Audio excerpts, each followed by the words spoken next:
What's going on, everybody? This is Derek J407, and I'm here to give you my thoughts on NXT TakeOver Phoenix, live from the Talking Stick Resort Arena in Phoenix, Arizona. Of course, a terrible arena name for a very, very good TakeOver show.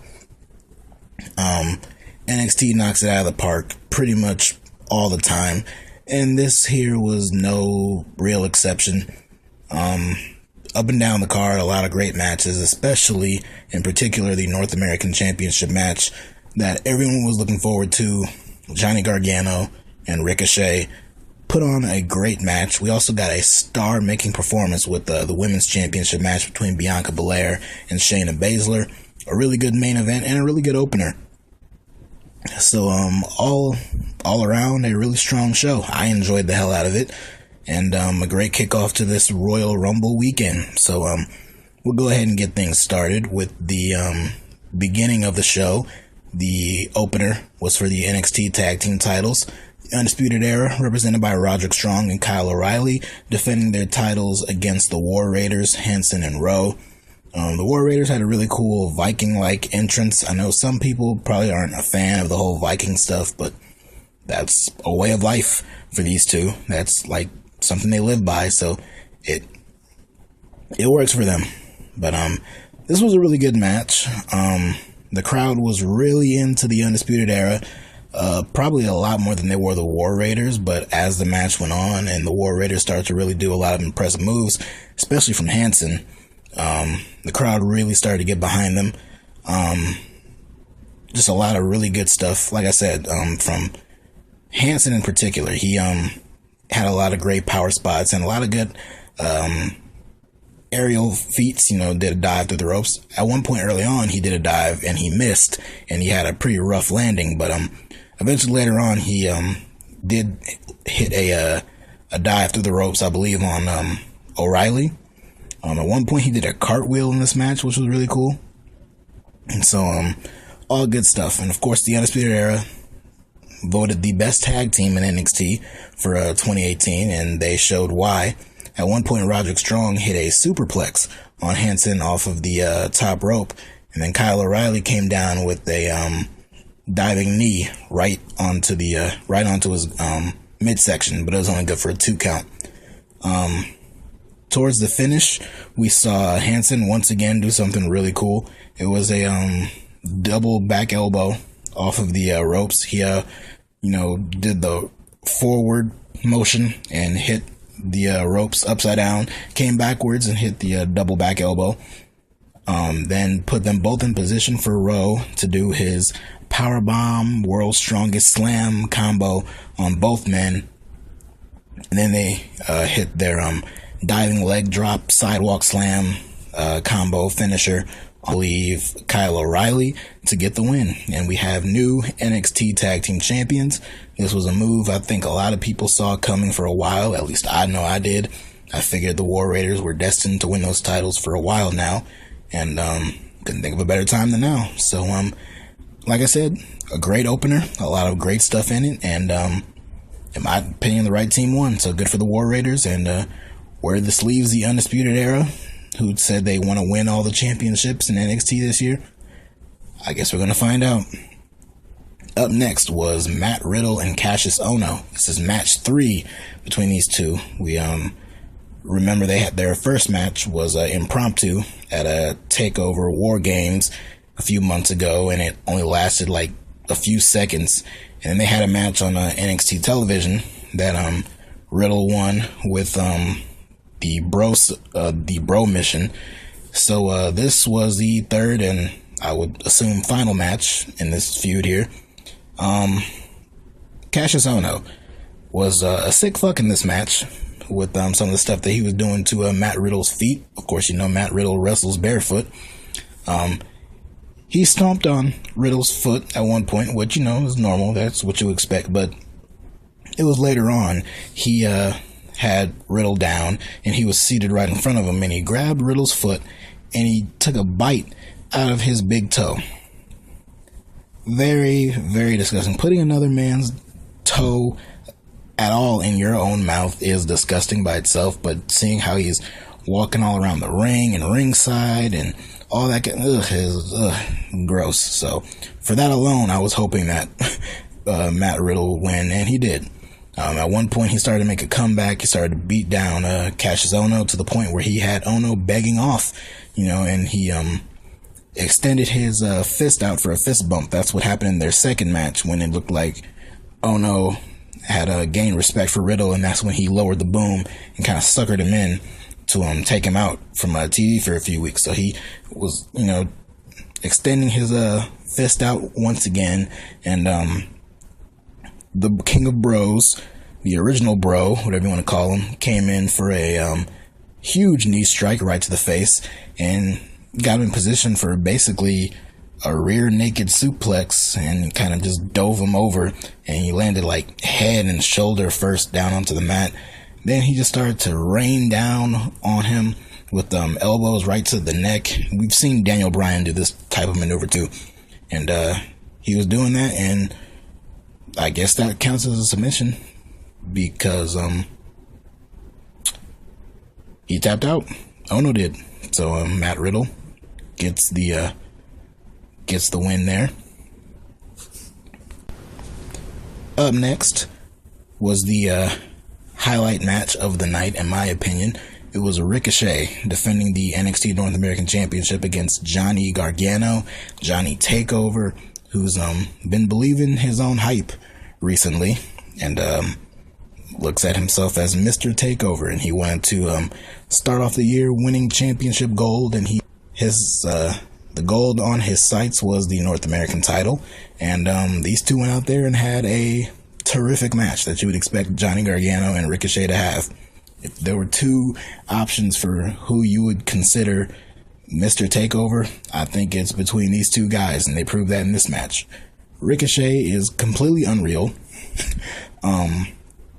Just the stuff that he is able to do in and out of the ring, it is just amazing. At one point early on, Gargano was going for his slingshot DDT move, and when he came over the rope and got in position to hit it onto Ricochet, Ricochet basically caught him and then just launched him over the top rope, and Gargano landed like rib first into the apron. It looked really brutal. And with him on the outside, Ricochet ended up hitting a dive onto the outside.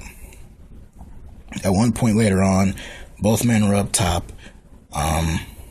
Ricochet was kind of like seated up there.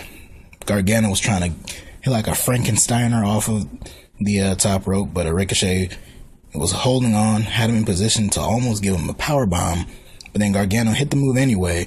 But when Ricochet came down, he landed on his feet, and the whole crowd just stood in applause. Gargano was shocked. He just looked completely stunned by this, and so did I. I had basically the exact same expression that he did. Ricochet had Gargano down at one point, and Gargano tried to slide away. He tried to get out of the ring. He was on the apron, and when Ricochet threatened to like charge at him and go over the top rope onto the apron with him, he dove off the apron and was like all the way outside over by the security wall. And Ricochet said, "Look, you're going to run away from me. I'm going to come right after you." So he ran all the way across the ring and dove over the top turnbuckle and did a flip dive all the way onto Johnny Gargano. So I thought that was really cool. Pretty much the key point of this match was that Johnny Gargano exposed the floor, the mats over the floor. He pulled up the ring mat and exposed the concrete. This is something that we've seen with him and Tommaso Ciampa in their matches last year. He threatened to DDT him off the apron onto the concrete, and the referee was telling him no, and the crowd was saying no and all that kind of stuff. So he thought about it, but he just kind of let it go from there. So then they wrestle a little bit more, and then eventually they lead right back out there, and this time Gargano ain't hesitating. He's gonna hit the move, and this time he has Ricochet in position to give him a brain buster. It looked like it was just a regular suplex, but it also looked like he was coming down for a brain buster. So let's just go ahead and humor him and call it a brain buster. Got him back in the ring, hit him with another slingshot DDT, and got the win. So we have a new NXT North American champion. Johnny Wrestling finally captures singles gold in WWE.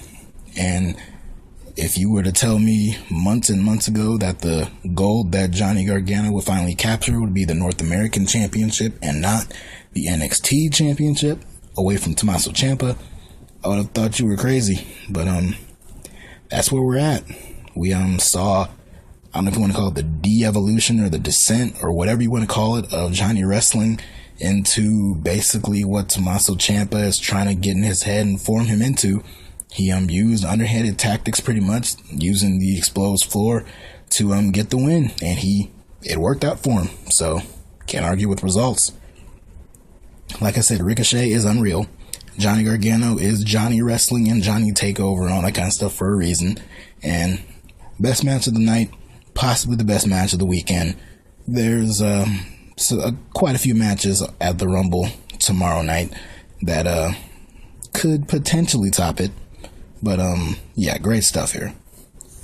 Up next, the NXT Women's Championship match. Shayna Baszler defending her title against Bianca Belair, the EST, the undefeated lady of NXT.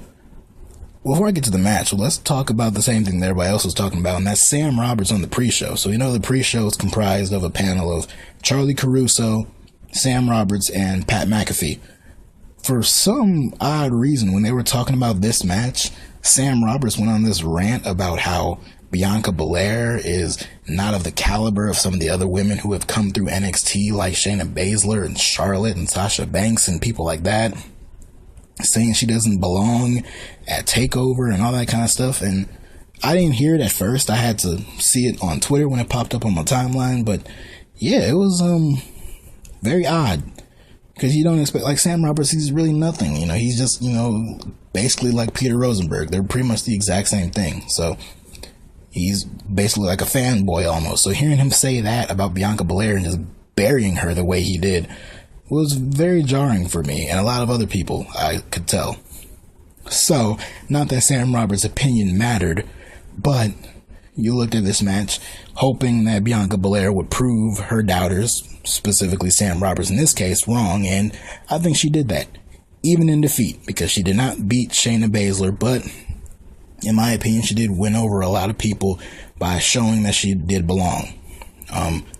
It was early on that both women were on the outside, and Shayna used Bianca's hair whip, that ponytail. She used that. She pulled Bianca in and kind of rammed her face first into the steel post. So that kind of took down Bianca from there. And then a little bit later, Shayna, that is, stomped on Bianca's arm, had it up in that standing position and kind of stomped it and was just working over her arm and doing the kind of stuff that Shayna Baszler does. And Bianca was selling it well. The fans were behind her. I didn't really know how the fans would react, because in recent weeks we've seen on NXT television, half the crowd chant undefeated, the other half chant overrated, and that's kind of what Shayna Baszler's thing has been. So you didn't really know what to expect from this crowd, but they were firmly behind Bianca Belair. Eventually, Shayna charged at Bianca, and Bianca caught her right in the midsection with her hair whip, and they even got a close-up on, there was like a cut on the side of Shayna Baszler that from that hair whip. It made it just a sick sound, the way it just slapped her skin like that. Ugh, ooh, it looked brutal. But eventually the two were fighting, and Shayna kind of shoved Bianca into the referee. So the referee was down, so at this point you knew Jessamine Duke and Marina Shafir were coming out to help their girl, and sure enough, they did come out there. Bianca was able to thwart them off and kind of, get them out of the way, but it led to Shayna locking in the Karafuda clutch. Looked like it was all over and done for Miss Blair, but she managed to power out of it, and she had this really unique way of powering out of it. She powered her up on her shoulder and kind of maneuvered her in front of her into a position to give her a suplex. So I thought that was really cool. and the fans were just going crazy for this. They thought there is a chance that she could get it done. So she goes up top. Duke and Shafir try to come back in, but she kicks them away. She ends up hitting a 450. She didn't really connect on Shayna, though. She kind of got her in the knee or something like that, so I don't know if she was supposed to move out of the way or she's supposed to hit. I don't really know. That looked a little weird to me, but either way, she hit it, but it wasn't really effective because Shayna managed to lock the clutch back in. It looked like Bianca was about to power out of it again. She even got her upright on her back for a brief moment, but it just wasn't enough. And Shayna like cinched it in a little tighter, and she just collapsed, and she was knocked out to the point where the referee had to ring the bell and award the victory to Shayna Baszler, who retains her championship. I don't think too many people thought Bianca would win. I know there's a lot of people who hoped she would, but I don't think anyone realistically thought that she was going to win this match. But like I said, this was a coming out party for her. This wasn't the best match of the night, in my opinion. I'd probably put it second or third. I don't know. It was really good, and it was a really star-making performance for her. You know, even all the way to the end. Like, she passed out to the submission, but yeah, she was powering out of it. She was showing that, you know, because they show how strong she is, so she was showing that strength here, and I thought that was very effective. So yeah, if they want to do this match again in New York for a TakeOver, I guess it'll be TakeOver New York and not TakeOver Brooklyn 5 for whatever reason, but they're going to be in Brooklyn WrestleMania weekend. But I would love to see this match again. In that case, I would love to see her power out of the move one more time and hit her finisher and get the win. But I guess we'll see. But yeah, I was already a fan of Bianca Belair, but this just kind of further established that. So I was very impressed with her. Take that, Sam Roberts. And then finally, the main event. Tommaso Ciampa defending the NXT Championship against Aleister Black. The story of this match was pretty simple. Black was selling a knee injury. He hit a flip dive over the top rope onto Ciampa early on, and he kind of tweaked his leg. He kind of shook it off a little bit. Even Nigel McGuinness mentioned it on a commentary. And then not too long after that, both men are fighting towards the steel steps, and Ciampa basically like shoves his knee right into the steps. At one point, he suplexed him on the outside, and his knee, the injured one, landed on the steel steps. And even a little bit later than that, they were on the outside, and Ciampa had Black up and like dumped him right down knee first onto, I believe it was the Spanish announce table. I couldn't really remember. The coolest thing in this entire match was Ciampa got knocked to the outside, and Black went up top really quickly, so quick that he didn't see Ciampa move from around him. So Black goes up, and he's facing where the announce tables and stuff are. So Ciampa's not there anymore. Ciampa by that point had ran around from behind him and got up on the apron, turned Black around, and then hit him with the Tower of London move right onto the ring apron. If you don't know what that is, it's basically like a draping RKO or whatever you want to call it, cutter move. It's something that we've seen Nigel McGuinness do, so appropriately he was the one to call it out. And yeah, that's just not a move you really see in WWE anymore, so it was really cool to see it there. A little bit later, Ciampa, much like Johnny Gargano earlier in the night, he exposed the floor, the concrete floor under the ring padding. When he was doing it, the referee came out there, got in his face. The two of them were arguing. Ciampa had his back turned to Aleister Black, and once he turned around, Black was on the ring apron, and he dove off and landed on Ciampa with some diving double knees. Then he got him back in the ring, eventually hit him with the Black Mass, but Ciampa kind of rolled onto his front and his stomach area, so he couldn't really, Black that is, couldn't really get in position to cover him because he was exhausted and Ciampa was out and all that kind of stuff. He tried to go for the black mass again a little bit later, but Ciampa pulled the referee in his way, so Black had to stop that. Then Ciampa gets right back in front of him. Black hits him with a knee right to the face, and tries to go for another maneuver, but Ciampa turns it into a roll-up, but in doing so, he kind of rolled Black into a position where his feet were dangling from the ropes, and he hit him with his draping DBT, then got him up for his fairy tale ending that they call it, the underhook angel wings or whatever, the implant facebuster kind of move called the fairy tale ending, and he hit that finisher, but it was only good for a 2 count. But then the finish saw Black, I don't know if he hit the black mass again or he just hit a spinning kick, but he hit a kick. It knocked Ciampa back a little bit, and then he tried to go for another one, but his knee kind of gave out midway, and then that's when Ciampa got him in position to hit him with yet another fairy tale ending and got the clean win. So Tommaso Ciampa, much to the surprise of no one, I'm sure, is still the NXT champion. He kind of laid there and sold the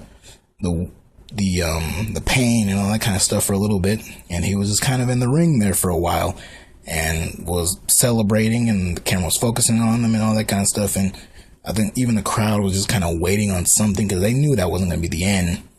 And eventually Ciampa made his way up the ramp onto the stage, and that's when Johnny Gargano came out right on the stage right beside him with his championship, the North American title that he won earlier in the night.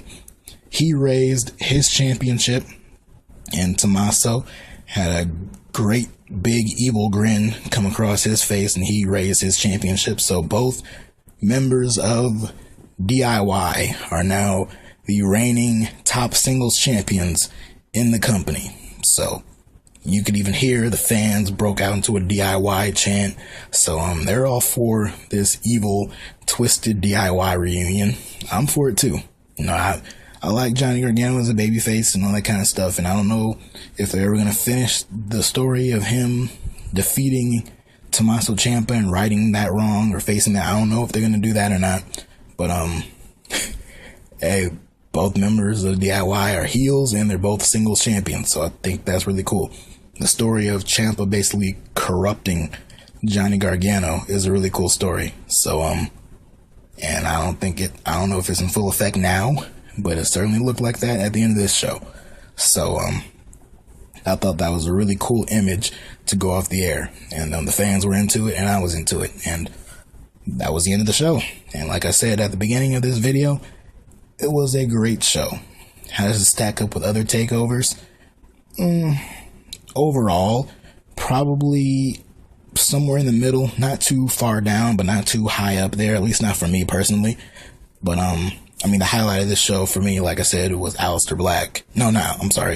Ricochet and Johnny Gargano. Best match of the night, in my opinion.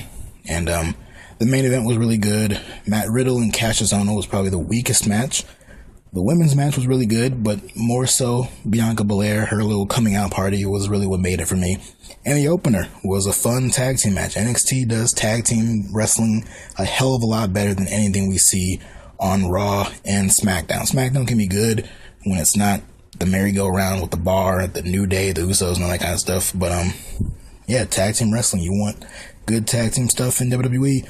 Look at NXT or NXT UK, because it's there. So like I said, a great show. The Royal Rumble has some big shoes to fill this weekend, but I think they can do it. We got 2 Rumble matches, Ronda and Sasha, Asuka and Becky, Finn Balor and Brock Lesnar, AJ and Bryan, and even Miz and Shane McMahon against the Bar for the tag team titles. It should be a good show. So I'll give my thoughts on that this weekend, and until next time, I guess I'll talk to all you later.